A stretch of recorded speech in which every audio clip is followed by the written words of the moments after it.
আমার মরণের কতদিন বাকি আমি জানিলাম না গো আল্লাহ মরণের কত দিন বাকি আমার মরণের কত দিন বাকি আমি বুঝিলাম না গো আল্লাহ মরণের কত দিন বাকি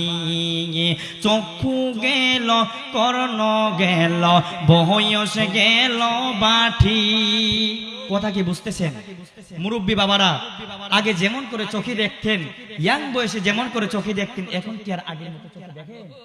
আগে যেমন করে কানে শুনতেন এখন কি আর আগের মতো শুনেন এই কথাটাকে শায়ের বুঝিয়ে বুঝিয়ে বলছেন চক্ষু গেল কর্ণ গেল বয়স গেল বাটি হঠাৎ একদিন আজরাইলের সামনে হবে হাজির আমি জানিলাম না গো আল্লাহ মরণের কত দিন বাকি আমার সাথে সাথে বলেন আমার মরণের কত দিন বাকি আমি জানিলাম না গো আল্লাহ মরণের কত দিন বাকি আমার মরণের কত দিন বাকি আমি বুঝিলাম না গো আল্লাহ মরণের কত দিন বাকি একটা জবান বন্ধ রাখবেন না আওয়াজ করে কোন আল্লাহু আকবার আমার হাফিজুদ্দিবাড়ির যুবক ভাইয়েরা আপনারা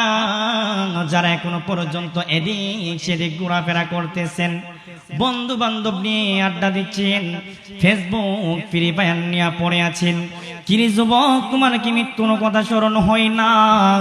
তোমার কি মরণের কথা স্মরণ হয় না তোমার মতন কত যুবক রে দিনের পর দিন অ্যাক্সিডেন্টে মারা যায় তোমার মতন কত যুবকের মৃত্যুর খবর পত্রিকার পাতায় চলে আসে এমন তো হয়ে যাইতে পারে আজকের মাহফিলটা তোমার জন্য আমার জন্য জীবনের শেষ মাহফিল হয়ে যাইতে পারে কথা বলেন বাবা ঠিক না বেঠিক হে আমার বন্ধুরে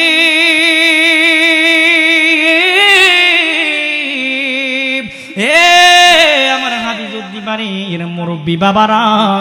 আপনারা যারা এখনো পর্যন্ত টিভি সিনেমার সামনে বসে আছেন এখনো পর্যন্ত আপনারা যারা চা স্টুলের মধ্যে বসে আছেন কি গো বাবা তোমার কি মৃত্যুর কথা স্মরণ হয় না তোমার কি মৃত্যুর কথা মনে হয় না তোমার তো চুলগুলা সাদা হয়ে গেছে তোমার দাড়িগুলা সাদা হয়ে গেছে তোমার চামড়াটা ঢিলা ডালা হয়ে গেছে আমার নবী ডেকে ডেকে বলেন আমার যে উম্মতের চুল সাদা হয়ে গেল আমার যে উম্মতের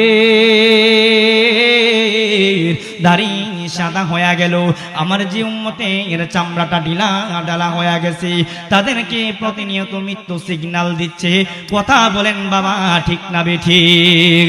বন্ধুরে এ আমার হাফিজুদ্দিবাড়ির মুরব্বী বাবারা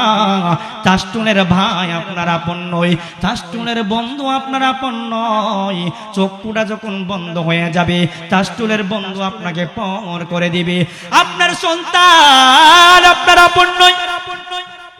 যেই সন্তানটারে মানুষের মতো মানুষ করতে যাইয়া গো নিজের রক্তটারে পানি পানি কইরা ফালাইছেন যেই সন্তানটারে বাবা এই ব্রাহ্মণবাড়িয়া শহরের মধ্যে বাড়ি কইরা দেওয়ার জন্য একটা পিঠ রোদে পুরাইলেন আর একটা পিঠ মেঘে পুরাইলেন যেই মাত্র আপনার চক্ষু বন্ধ হইয়া যাইব আপনার সন্তানটা আপনার মুহূর্তের ভিতরে পর কইরা দিব কথা বলেন বাবা ঠিক না বেঠিক